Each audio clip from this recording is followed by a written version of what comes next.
Why you can't copy other people, part two. I had a follow-up thought, but this kind of stands alone, actually. Like this is a thought that could be its own thing, but I'm just going to tie it into what I was talking about before.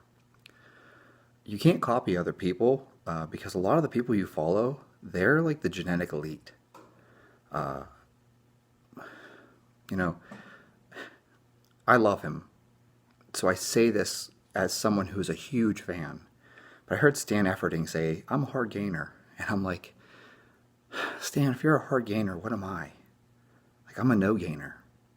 Um, and I say that with nothing but admiration for Stan. He's an amazing person. Just, he's really intelligent. He's extremely, one of the strongest people out there, okay? And it just is like one of those sad moments where, like, he says he's a hard gainer. If he's a hard gainer, like, what does that make me by comparison? I'm a no gainer, you know? If you look at the programs that a lot of these, uh, they're called influencers, and I hate that term, but if you look at the programs that a lot of these famous people, like the people who are famous for their lifting or their athletic accomplishments, if you look at what they're doing, like the average person can't do that. I can't do that shit. I look at the training volume that some of these people do, and I'm like, how do they do that? I would die. And that's kind of my point. That's why you can't copy them. Uh, you're going to try to copy the program that some elite level person was able to do. It's probably too much volume for you. And I'm going to use an example here of something that you really need to think about. It's this whole survivor bias thing. Who knows if this is true, but people claim that basically, what they did in Bulgaria was they'd take 100 guys, and they'd hand them over to Ivan Abajev, and he had them do Bulgarian training, so they just max out multiple times a day. Out of 100 guys, he breaks 99 of them, and one of them, happens to be this genetic elite individual, so he survives the training, and of course, because he was the best athlete genetically, he goes on to win a gold medal. No one talks about the 99 guys who got destroyed. Everyone focuses on the one guy who made it. And then you're going to try to copy that one guy's program, but you're forgetting the fact that 99 guys were absolutely destroyed by it, right? I think that's a poor example. I doubt it really was that high. But I could turn this around and I could tell you how stupid it is that all these football coaches think, we're going to do Navy SEAL training. And I try to tell people all the time, you don't understand. Like, you don't know shit about Navy SEAL training. BUD/S is designed to break you. It is not a course that is designed to make you a better athlete. It is designed to break people and weed people out. So, say you have 300 candidates that all want to be Navy SEALs. You destroy most of them during pre-BUD/S and NDOC. Then you get to first phase, and during first phase, you knock out another 80% of them by the 5th week. So by the end of phase 3, you have 10 to 20 guys left. Those just happen to be the elite individuals who can survive that volume of training. They're the elite individuals who can recover. They're the elite individuals who have the resilience and the robustness to survive that kind of training. Okay? So out of your 300 guys, you broke 280 of them. Are you going to copy what worked for 20 guys? You're going to do that to your football team? How many players do you have? Are you willing to lose 80% of them? I could write a program that is insanely hard. Let's just say it's just bizarrely high volumes and high intensities. We're going to max out every day, and after you max out, we're going to drop set and do, sets of 3, then we're going to drop set again and do sets of 5, then we're going to drop set again and do sets of 8, then we're going to drop set again and do sets of 10, then we're going to drop set again and do sets of 12, and then we're going to finish off with sets of 20. And we're going to do that every day. 7 days a week, we're going to max out and then do drop sets, drop sets, drop sets, drop sets, drop sets. If I have enough people, let's say I have 2,000 people sign up for this program, I am going to break at least 1,900 of them, okay? And maybe 100 people survive the program. A lot of them will probably go backwards. It's just way too much volume. They'll burn out. They'll actually get weaker over time. It's like when you do squat every day, it works really well for a little while and then you start going backwards. But there will be one person. There'll be one person who is able to keep adding 5 pounds to the bar every week. That one person is going to be the genetic elite. That one person is your genetic outlier. And that person goes on to win a medal. And everyone goes, oh, wow, Chad wrote such a great program that this individual over here set a world record. And you're going to copy his program because that's what he did. You're forgetting the fact that this individual is the genetic outlier. It's the one person. So when you look at these people who are at the elite level, no offense, but like if you're watching my videos, like you're probably not on the elite level, because I doubt that people who are on the elite level would be listening to, YouTube videos to try to figure out how they should train. They already know how they should train. They're winning. When you're already winning gold medals and setting world records, you're not looking for, oh, I think I should change my program. Like, no, you keep doing what works. And so, like you're not that elite level one individual, okay? And I'm going to address the elephant in the room. I hate even bringing this up, but I know someone will mention it in the comments. Oh, well, you don't know what drugs they're taking. And that's true too, actually. You don't know what people are taking. You don't know what people are doing. I actually don't think that matters as much as people think it does. If a person on steroids did this program and a person not on steroids did the same program, they'll probably both make progress. It's just the person on steroids will make more progress, So the guy who's adding 5 pounds to the bar every week because he's drug-free, and then the guy who's running, 500 milligrams a test with, 200 milligrams of Masteron, yeah, he's probably adding 10, 15 pounds to the bar every week easily, if not 20. But they're both following the same program. They're both making progress. It's just that the guy who's using something to enhance him is making more progress faster. I've said this before, I'll say it again. Steroids don't make an athlete. There's no amount of testosterone I could take that would suddenly make me better at shooting a basketball from the three-point line. There's no amount of, I don't care, Clen, whatever, some other, like it doesn't have to be an anabolic steroid.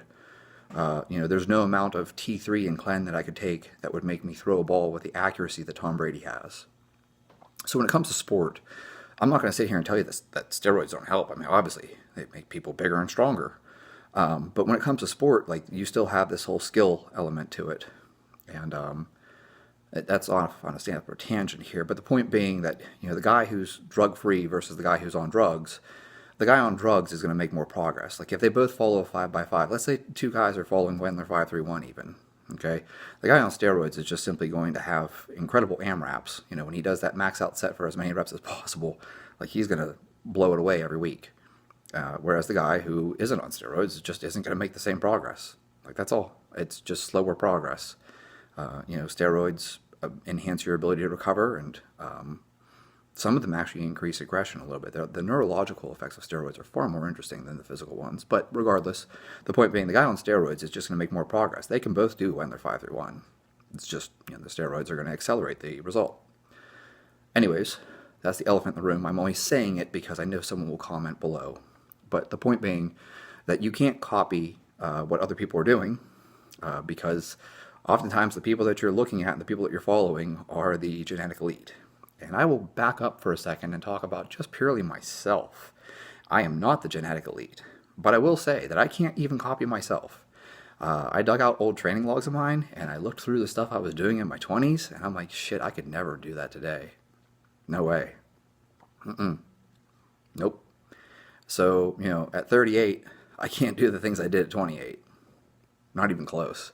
I guarantee it would break me. At one point I was running over 100 miles a week. I mean, I quite literally logged 100 to 120 miles a week as a max week. And I was swimming and yeah, I couldn't do that today. It would shatter me. So I can't even copy me. And probably that's probably true for you. If you're let's say you're in your 30s, you probably can't do the type of training you were doing whenever you're 20. There's nothing wrong with that. That just makes you human. That makes you normal. So when I say that you can't copy other people, well, if you can't even copy yourself, how would you copy someone else? Well, especially the people that we follow. There's the genetic elite. I mean, I would absolutely love to be like Brian Clay or Ashton Eaton. I guarantee I can't do their program. I guarantee they are doing a volume of training that I would not be able to handle. I wouldn't be able to recover from it. And, I would love to, I don't know, copy the training program of just pick your athlete, right? I probably can't do it. And so, but those are the people that we are aware of. You're not aware of the guy in his basement who is just an average Joe. You could definitely do his program. The average guy who's just plugging along and doing his thing. No, you're not even aware that he exists. Instead, you're following people on social media who are phenomenal. They have these incredible physiques. They're extremely strong, and they can handle huge training volumes. So when you try to follow their program and you try to copy their huge training volume, like, you're going to get fried.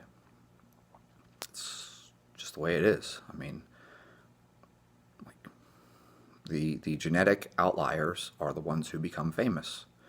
And most of us are not genetic outliers, just by the definition of the word outlier. And that's why you can't copy other people too, is just simply due to the fact that it's the outliers who get all the attention.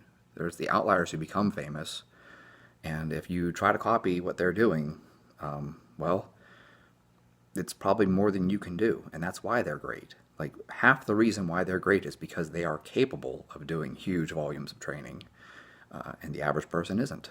So this is a separate thought in itself, but like I said, I just thought I'd tack it on to the other one because it's kind of in the same vein.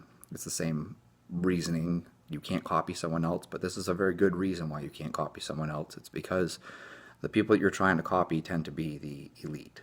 So if you've listened this far, like, comment, subscribe. Let me know if you want more of this type of content. Let me know if you want me to talk about the training programs of elite level athletes. I can talk about all kinds of stuff from NFL Combine prep to Major League Baseball, whatever you guys are interested in. But I'll assure you ahead of time that when I tell you guys these things, you're going to look at that and be like, what the fuck? These guys are freaks. And it's true. They're freaks. Like, I've seen guys do shit that I was like, how the fuck did they do that? Had a guy walk in my door and he was already jumping 42 inches. I was like, what? He's like, oh, can't everyone do that? No, not everyone can do that, but it just came to him naturally. So that's what happens when you get an explosive athlete. It's like Kevin Slowey once commented to me. He told me, you don't understand.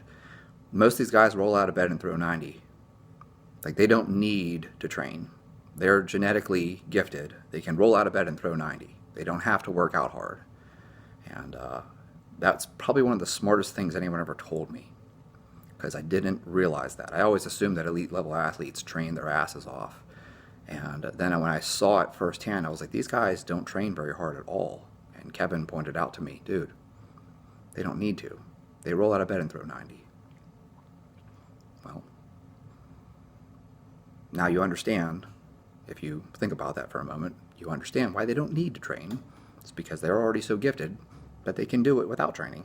So, like, why the hell would you work out if you don't need to? You already throw great.